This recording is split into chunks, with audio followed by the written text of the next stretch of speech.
केरल में हुई brain eating amoeba की पुष्टि। नेग्लेरिया फाउलेरी है वैज्ञानिक नाम, मस्तिष्क को करता है प्रभावित। वन्यजीव अपराध रिपोर्ट 2024 हुई जारी। वन्यजीव तस्करी पर चिंताजनक आंकड़े। गैंडे के सींग का अवैध पशु व्यापार में शीर्ष स्थान। ईरानी राष्ट्रपति के दुर्घटनाग्रस्त हेलीकॉप्टर की होगी जांच। यूरोपीय संघ ने रैपिड मैपिंग सेवा को किया सक्रिय। आपातकालीन प्रबंधन सेवा का है प्रमुख घटक। सिडबी ने एयरबस हेलीकॉप्टर के साथ एमओयू पर किए हस्ताक्षर। एयरबस हेलीकॉप्टर खरीद के लिए करेगी वित्त पोषण। एमएसएमईएस को मिलेगा बढ़ावा। केरल ने मनाई कुदुम्बश्री मिशन की 26वीं वर्षगांठ। गरीबी उन्मूलन और महिला सशक्तिकरण का है प्रमुख कार्यक्रम। कुदुम्बश्री का मलयालम में अर्थ है परिवार की समृद्धि।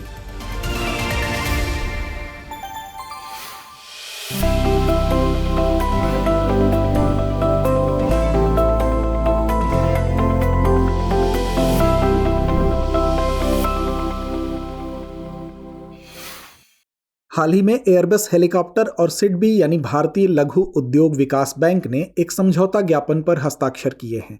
इस समझौते के तहत भारत में एयरबस हेलीकॉप्टरों की खरीद के लिए सिडबी वित्त पोषण करेगी। साथ ही भारत में सिविल हेलीकॉप्टर ऑपरेटरों की पहचान करने की अनुमति भी दी जाएगी, जो हेलीकॉप्टर खरीदने के लिए वित्त पोषण समाधान में रुचि रखते हैं। बता दें कि सिडबी एक वित्तीय संस्था है जिसे भारत में सूक्ष्म, लघु एवं मध्यम उद्यमों के संवर्धन, वित्त पोषण और विकास के लिए स्थापित किया गया है। इसकी स्थापना अप्रैल 1990 को एक संसद अधिनियम के तहत की गई थी। यह वित्त मंत्रालय के अधिकार क्षेत्र में कार्य करती है। इसे शुरू में भारतीय औद्योगिक विकास बैंक की पूर्ण स्वामित्व वाली सहायक कंपनी के रूप में शामिल किया गया था। इसका मुख्यालय लखनऊ में स्थित है। यह विभिन्न योजनाओं और कार्यक्रमों के माध्यम से इन उद्योगों को वित्तीय और तकनीकी सहायता प्रदान करता है। वहीं सिडबी विभिन्न वित्तीय उत्पादों जैसे कि ऋण, इक्विटी और वेंचर कैपिटल के माध्यम से एमएसएमई को समर्थन प्रदान करती है। यह छोटे पैमाने के उद्योगों को ऋण देने वाले बैंकों और अन्य वित्तीय संस्थानों को सेवाएं भी प्रदान करती है। साथ ही यह राज्य स्तर की वित्तीय संस्थाओं और बैंकों के साथ मिलकर काम करता है ताकि एमएसएमई तथा औद्योगिक क्लस्टरों के विकास को बढ़ावा मिल सके।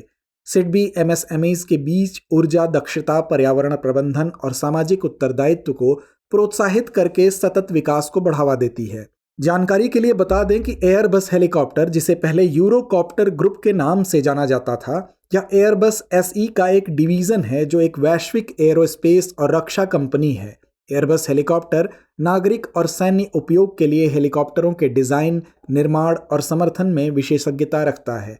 यह दुनिया के प्रमुख रोटरी विंग विमान निर्माताओं में एक है। हाल ही में ईरान के अनुरोध पर यूरोपीय संघ ने अपनी रैपिड मैपिंग सेवा सक्रिय कर दी है। यूरोपीय संघ ने ईरानी राष्ट्रपति के दुर्घटनाग्रस्त हेलीकॉप्टर का पता लगाने के लिए यह कदम उठाया है। गौरतलब है कि रैपिड मैपिंग सेवा कॉपरनिकस आपातकालीन प्रबंधन सेवा के महत्वपूर्ण घटकों में से एक है, जो यूरोपीय संघ के कॉपरनिकस कार्यक्रम के अंतर्गत काम करती है। बता दें कि कॉपरनिकस कार्यक्रम यूरोपीय संघ के अंतरिक्ष कार्यक्रम का एक हिस्सा है। इसकी शुरुआत साल 1998 में की गई थी। इसे पहले पर्यावरण सुरक्षा के लिए वैश्विक निगरानी कहा जाता था। इसका उद्देश्य सेंटिनल्स नामक उपग्रहों के एक समूह से डेटा एकत्र करके पृथ्वी और उसके पर्यावरण की निगरानी करना है। साथ ही यह डेटा का एक विश्लेषण करके उपयोगी जानकारी भी प्रदान करता है। इसका उपयोग खोज एवं अनुसंधान के लिए किया जा सकता है। इसमें भूमि प्रबंध, समुद्री पर्यावरण, वातावरण, आपातकालीन प्रतिक्रिया, सुरक्षा और जलवायु परिवर्तन शामिल हैं। जानकारी के लिए बता दें कि कॉपरनिकस आपातकालीन प्रबंधन सेवा यूरोपीय संघ का एक महत्वपूर्ण कार्यक्रम है, जो प्राकृतिक और मानव निर्मित आपदाओं के दौरान प्रतिक्रिया और प्रबंधन के लिए सटीक जानकारी और सेवाएं प्रदान करता है।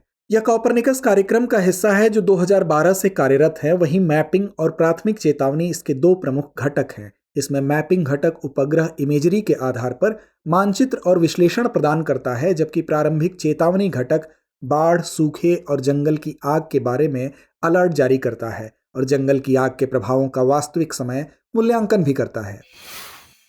हाल ही में केरल में प्राथमिक अमीबिक मेनिंगोएन्सेफेलाइटिस के मामले की पुष्टि की गई। बता दें कि प्राथमिक अमीबिक मेनिंगोएन्सेफेलाइटिस एक दुर्लभ मस्तिष्क संक्रमण है जो नेग्लेरिया फाउलेरी अमीबा के संक्रमण के कारण होता है।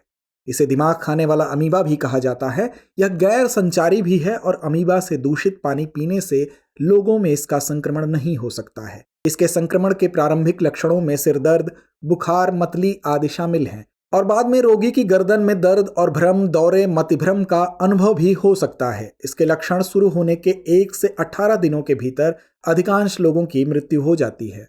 हालांकि इस रोग का अभी तक कोई प्रभावी इलाज नहीं है, लेकिन वर्तमान में डॉक्टर इसका इलाज दवाओं के संयोजन से करते हैं। जानकारी के लिए बता दें कि नेग्लेरिया फाउलेरी एक स्वतंत्र रूप से पाया जाने वाला अमीबा या एक कोशिकीय जीव है। इसके विकास के लिए 46 डिग्री सेल्सियस तक का उच्च तापमान अनुकूल होता है।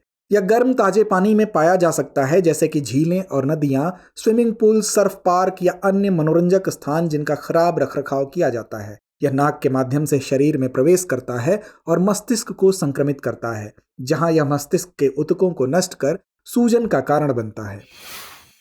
हाल ही में NTIPRIT यानी राष्ट्रीय दूरसंचार नीति अनुसंधान, नवाचार और प्रशिक्षण संस्थान द्वारा ग्लोबल स्टैंडर्ड्स और IPR पर एक कार्यशाला का आयोजन किया गया। यह कार्यशाला विश्व दूरसंचार और सूचना समाज दिवस के उपलक्ष्य में आयोजित की गई। अंतर्राष्ट्रीय दूरसंचार संघ के सहयोग से इस कार्यशाला का आयोजन हुआ। वहीं इस कार्यक्रम का उद्घाटन दूरसंचार सचिव डॉक्टर नीरज मित्तल द्वारा किया गया। साथ ही इस कार्यशाला में दूरसंचार विभाग के अधिकारी, ITU विशेषज्ञ, संकाय सदस्य और कई छात्र शामिल हुए। इस कार्यशाला में वैश्विक मानक और IPR के महत्व पर प्रकाश डाला गया है। वहीं कार्यक्रम के दौरान तकनीकी शिक्षा और परियोजनाओं में मानक, आवश्यक पेटेंट और बौद्धिक संपदा अधिकार की जटिलताओं पर गहराई से चर्चा की गई। यह कार्यशाला दिल्ली और NCR के इंजीनियरिंग कॉलेजों के संकाय सदस्यों की क्षमता निर्माण द्वारा मानकीकरण अंतर को पाटने पर केंद्रित है। इस कार्यशाला ने राष्ट्रीय हितधारकों के लिए वैश्विक साझेदारी स्थापित करने और दूरसंचार मानकों में सर्वोच्च अंतर्राष्ट्रीय प्रथाओं के साथ तालमेल बिठाने के लिए एक मंच प्रदान किया है। इस कार्यशाला का उद्देश्य वैश्विक मानकों और IPR की भूमिका को उजागर करना है। साथ ही अक्टूबर 2024 में होने वाले विश्व दूरसंचार मानकीकरण असेंबली WTSA 24 के लिए भारत की तैयारी को मजबूत करना है। हाल ही में UNODC यानी ड्रग्स और अपराध पर संयुक्त राष्ट्र कार्यालय ने विश्व वन्य जीव अपराध रिपोर्ट 2024 जारी की है। इसमें वर्ष 2015 से 2021 तक अवैध वन्य जीव व्यापार पर व्यापक जानकारी दी गई है। गौरतलब है कि साल 2024 की रिपोर्ट विश्व वन्य जीव अपराध रिपोर्ट का तीसरा संस्करण है, जिसके पहले 2 संस्करण 2016 और 2020 में प्रकाशित किए जा चुके हैं। यह रिपोर्ट संरक्षित वन्यजीव प्रजातियों की अवैध तस्करी के उपायों की जांच करती है। ऐसे रिपोर्ट की माने तो अंतर्राष्ट्रीय और राष्ट्रीय स्तर पर 2 दशकों की ठोस कार्रवाई के बावजूद वन्यजीवों की तस्करी दुनिया भर में जारी है। इसमें गैंडे, हाथी, पेंगोलिन, देवदार, शीशम और अगरवुड अवैध वन्यजीव व्यापार से सबसे अधिक प्रभावित हैं। वहीं अगर आंकड़ों की बात करें तो इसमें गैंडे के सींग का अवैध पशु व्यापार में हिस्सेदारी सबसे अधिक है, जो कि 29% है, जबकि इसके बाद पेंगोलिन के स्केल 28% और हाथी दांत 15% का स्थान है। वहीं अन्य जंतुओं की प्रजातियों में ईल, मगरमच्छ 5% तथा तोते और काकटू की 2% प्रजातियां भी शामिल हैं। साथ ही मांसाहारी जानवर कछुए, सांप और समुद्री घोड़े भी अवैध वन्यजीव व्यापार में शामिल हैं। बता दें कि देवदार और महोगनी, होली ट्री की लकड़ियों और गुआकम जैसे अन्य सैंपिनडेल्स अवैध रूप से व्यापार किए जाने वाले प्रमुख पौधे हैं। इनकी भागीदारी अंतर्राष्ट्रीय बाजार में 47% है। इसके बाद शीशम की 35% तथा अगरवुड एवं अन्य कई सुगंधित पौधे की हिस्सेदारी 13% रही है। जानकारी के लिए बता दें कि UNODC की स्थापना दवा नियंत्रण और अपराध निवारण कार्यालय के रूप में वर्ष 1997 में की गई थी। इसका नाम वर्ष 2002 में बदलकर ड्रग्स और अपराध पर संयुक्त राष्ट्र कार्यालय कर दिया गया। इसका मुख्यालय वियना में स्थित है। बीते दिनों भारत ने न्यूयॉर्क में UNFF यानी वनों पर संयुक्त राष्ट्र फोरम के 19वें सत्र में भाग लिया। इस सत्र के दौरान भारत ने वन संरक्षण और टिकाऊ वन प्रबंधन में देश की महत्वपूर्ण प्रगति को ध्यान दिलाया। साथ ही जानकारी दी कि इसके कारण ही पिछले 15 वर्षों में भारत में वन क्षेत्र में लगातार बढ़ोतरी हुई है। वहीं वैश्विक स्तर पर भारत साल 2010 और 2020 के बीच औसत वार्षिक वन क्षेत्र में शुद्ध वृद्धि के मामले में तीसरे स्थान पर रहा है। भारत ने जैव विविधता और वन्यजीव संरक्षण को उच्च प्राथमिकता दी है। इसके कारण संरक्षित क्षेत्रों का नेटवर्क 1000 से अधिक वन्यजीव अभयारण्यों, राष्ट्रीय उद्यानों, बाघ अभयारण्यों, बायोस्फीयर रिजर्व और अन्य वन्यजीव आवासों तक विस्तारित किया है। बता दें कि हाल ही में बाघ परियोजना के 50 साल और हाथी परियोजना के 30 साल पूरे होने पर भारत में समारोह आयोजित किए गए, जो प्रजातियों के संरक्षण व उनके आवास संरक्षण को लेकर भारत की प्रतिबद्धता को दिखाता है। इसके अलावा भारत ने अंतर्राष्ट्रीय बिग कैट अलायंस के गठन का भी जिक्र किया, जो सहयोगात्मक अंतर्राष्ट्रीय प्रयासों के माध्यम से पूरे विश्व में 7 बड़ी बिल्लियों की प्रजातियों की रक्षा व संरक्षण करने के उद्देश्य से एक और महत्वपूर्ण पहल है। इसके अलावा भारत ने ग्रीन क्रेडिट प्रोग्राम की शुरुआत को भी साझा किया, जिसे वृक्षारोपण और खराब वन भूमि की बहाली के लिए संस्थाओं को प्रोत्साहित करने के लिए डिजाइन किया गया है। इसका उद्देश्य जलवायु कार्रवाई पहल को और अधिक मजबूत करना है। जानकारी के लिए बता दें कि संयुक्त राष्ट्र फोरम एक अंतर सरकारी नीति मंच है। इसकी स्थापना साल 2000 में संयुक्त राष्ट्र आर्थिक और सामाजिक परिषद द्वारा की गई थी। यह सभी प्रकार के वनों के प्रबंधन, संरक्षण और सतत विकास को बढ़ावा देने के लिए काम करता है। भारत इसका संस्थापक सदस्य देश है। हाल ही में नैरोबी में जैविक विविधता सम्मेलन की SBSTTA 26 यानी वैज्ञानिक तकनीक और तकनीकी सलाह पर सहायक निकाय की 26वीं बैठक संपन्न हुई है। इसमें 2022 में मॉन्ट्रियल में अपनाई गई जैव विविधता योजना को पूरी तरह से लागू करने की सिफारिश की गई। गौरतलब है कि SBSTTA सभी अनुबंधित पक्षों के लिए एक खुला बहुविषयक निकाय है, जो जैव विविधता की स्थिति का वैज्ञानिक और तकनीकी मूल्यांकन करता है। बता दें कि इस बैठक में 7 विभिन्न मुद्दों पर चर्चा की गई, जिसमें कुनमिंग मॉन्ट्रियल के लिए वैज्ञानिक और तकनीकी आवश्यकताएं, जोखिम मूल्यांकन और प्रबंधन तथा समुद्री और तटीय जैव विविधता एवं स्वास्थ्य जैसे मुद्दे शामिल थे। जानकारी के लिए बता दें कि CBD यानी जैविक विविधता पर कन्वेंशन जैव विविधता के संरक्षण हेतु कानूनी रूप से बाध्यकारी संधि है, जो वर्ष 1993 से लागू है। इसके 3 मुख्य उद्देश्यों में जैव विविधता का संरक्षण, जैविक विविधता के घटकों का सतत उपयोग तथा आनुवंशिक संसाधनों के उपयोग से होने वाले लाभों का उचित और न्यायसंगत वितरण शामिल हैं। इसका सचिवालय मॉन्ट्रियल कनाडा में स्थित है। इसके 2 पूरक समझौते हैं, कार्टाजेना प्रोटोकॉल और नगोया प्रोटोकॉल। कार्टाजेना प्रोटोकॉल जैव विविधता पर कन्वेंशन के लिए एक जैव सुरक्षा पर एक अंतर्राष्ट्रीय समझौता है। इसका मकसद आधुनिक जैव प्रौद्योगिकी से होने वाले जीवित संशोधित जीवों की सुरक्षित हैंडलिंग, परिवहन और उपयोग सुनिश्चित करना है, जो जैविक विविधता पर प्रतिकूल प्रभाव डाल सकते हैं। वहीं नगोया प्रोटोकॉल का उद्देश्य आनुवांशिक संसाधनों के उपयोग से होने वाले लाभों का उचित और न्यायसंगत साझाकरण करना है। बीते दिनों हेलीकॉप्टर क्रैश में ईरान के राष्ट्रपति इब्राहिम रईसी की मृत्यु हो गई। हालांकि अब तक हेलीकॉप्टर क्रैश होने की वजह के बारे में पता नहीं चल पाया है। राष्ट्रपति रईसी बेल 212 हेलीकॉप्टर पर सवार थे। इस हेलीकॉप्टर की बात करें तो अमेरिका द्वारा निर्मित यह आधुनिक उन्नत सुरक्षा सुविधाओं से लैस है। साल 1979 की क्रांति के बाद इसे ईरान को बेचा नहीं जा सका था। हालांकि इसके रखरखाव में कई प्रक्रियाओं को फॉलो किया जाता है। इसके बावजूद मैकेनिकल फेलियर, खराब मौसम, इंसानी गलती या फिर कोई दूसरी गलती दुर्घटनाओं की वजह बन जाती है। वहीं भारत भी विमान हादसों से अछूता नहीं रहा है। कई भारतीय लीडर्स और अधिकारी भी विमान हादसों का शिकार हो चुके हैं। बता दें कि 23 जून 1980 को तत्कालीन प्रधानमंत्री इंदिरा गांधी के बेटे संजय गांधी का महज 33 साल की छोटी आयु में विमान हादसे में निधन हो गया था। वहीं भारतीय राजनीति के चमकते सितारे कहे जाने वाले माधवराव सिंधिया की भी 56 वर्ष की आयु में एक विमान हादसे में ही मौत हुई थी।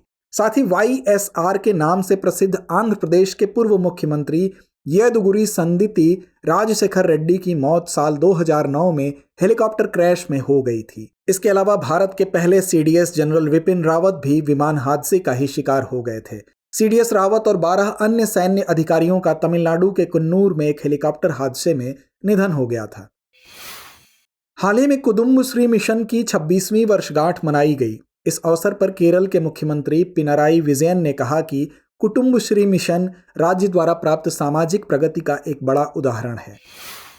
वर्तमान में इस मिशन के तहत 3 लाख पड़ोस समूहों में 46.16 लाख सदस्य शामिल हैं। गौरतलब है कि कुदुम्बश्री केरल सरकार के राज्य गरीबी उन्मूलन मिशन द्वारा कार्यान्वित गरीबी उन्मूलन और महिला सशक्तिकरण कार्यक्रम है। मलयालम भाषा में कुदुम्बश्री का अर्थ परिवार की समृद्धि है। इस मिशन की शुरुआत साल 1997 में राज्य सरकार द्वारा नियुक्त 3 सदस्यीय टास्क फोर्स की सिफारिशों के बाद की गई थी। कुदुम्बश्री के अंतर्गत महिला समुदाय नेटवर्क के लिए 3 स्तरीय संरचना का गठन किया जाता है, जिसमें सबसे निचले स्तर पर पड़ोस समूह, मध्य स्तर पर क्षेत्र विकास सोसाइटी और स्थानीय सरकार स्तर पर सामुदायिक विकास सोसाइटी होती हैं। कुदुम्बश्री सामुदायिक नेटवर्क को वर्ष 2000-2002 के दौरान पूरे राज्य को कवर करने के लिए 3 चरणों में विस्तारित किया गया था। कुदुम्बश्री की सदस्यता सभी वयस्क महिलाओं के लिए खुली है, जो प्रति परिवार 1 सदस्यता तक सीमित है। गौरतलब है कि वर्ष 2011 में भारत सरकार के ग्रामीण विकास मंत्रालय ने कुदुम्बश्री को राष्ट्रीय ग्रामीण आजीविका मिशन के तहत राज्य ग्रामीण आजीविका मिशन के रूप में मान्यता प्रदान की। हाल ही में न्यूजीलैंड के विलुप्त हो चुके हुइया पक्षी का एक दुर्लभ पंख लगभग 28,000 अमेरिकी डॉलर में नीलाम किया गया है, जिसे नीलामी में अब तक बेचे गए पंखों में सबसे महंगा पंख माना जा रहा है। बता दें कि इस पंख का वजन सिर्फ करीब 9 ग्राम है। इस पंख के लिए अंतिम कीमत अपेक्षित राशि से 15 गुना अधिक थी। यह पंख कम से कम 100 साल पुराना है और एक निजी संग्रह से आया है। बता दें कि हुइया न्यूजीलैंड की एक विशिष्ट बैटल बर्ड था, जो अपने सुंदर काले चमकदार पंखों और सफेद रंग के लिए लंबे विशिष्ट पूंछ वाले पंखों के लिए जाना जाता था। वहीं इसे जीवित आखिरी बार 1907 में देखे जाने की पुष्टि की गई थी। ऐसा माना जाता है कि यह प्रजाति विलुप्त होने से पहले 1920 के दशक तक बनी रही होगी। जानकारी के लिए बता दें कि नीलामी में बिकने वाले सबसे महंगे पंख का पिछला रिकॉर्ड अमेरिकी बाल्ड ईगल के एक पंख के नाम था। इसे साल 2020 की नीलामी में लगभग $2600 में नीलाम किया गया था। तो फिलहाल इस बुलेटिन में इतना ही। खबरों के बाद अब बुलेटिन से जुड़े 5 सवालों पर डालते हैं एक नजर। सिडबी के संदर्भ में निम्नलिखित कथनों पर विचार कीजिए। इसकी स्थापना अप्रैल 1990 में की गई थी। इसका उद्देश्य एमएसएमई को वित्तीय सहायता प्रदान करना है या वित्त मंत्रालय के अधिकार क्षेत्र में नहीं आती है। उपर्युक्त में से कितने कथन गलत हैं या हैं? केवल 1, केवल 2, सभी 3 या इनमें से कोई नहीं।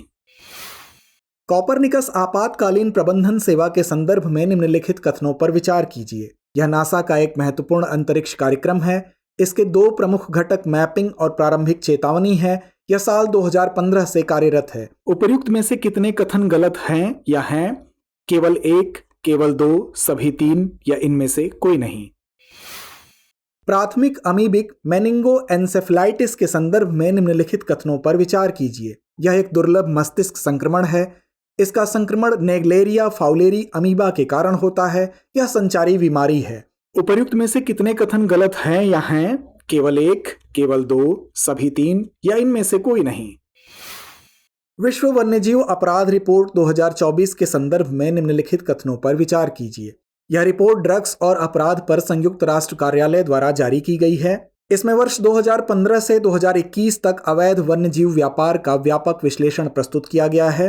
रिपोर्ट के अनुसार गैंडे के सींग का अवैध पशु व्यापार में हिस्सेदारी 29% है। उपर्युक्त में से कितने कथन सही हैं या हैं? केवल 1, केवल 2, सभी 3 या इनमें से कोई नहीं।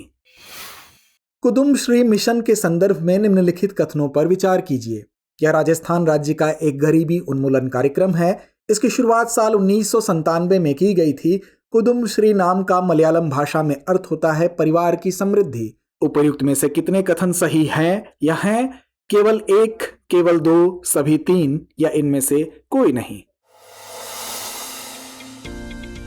हाल ही में मानवतावादी कवि फकीर लालन शाह की 250वीं जयंती मनाई गई। इस उपलक्ष्य में बांग्लादेश में 3 दिवसीय भारत बांग्ला संगीत समारोह का आयोजन किया गया। इन्हें फकीर लालोन शाह या महात्मा लालोन के नाम से भी जाना जाता है। ये भारतीय उपमहाद्वीप के एक प्रमुख बंगाली दार्शनिक, बाउल संत, रहस्यवादी गीतकार, समाज सुधारक और विचारक थे।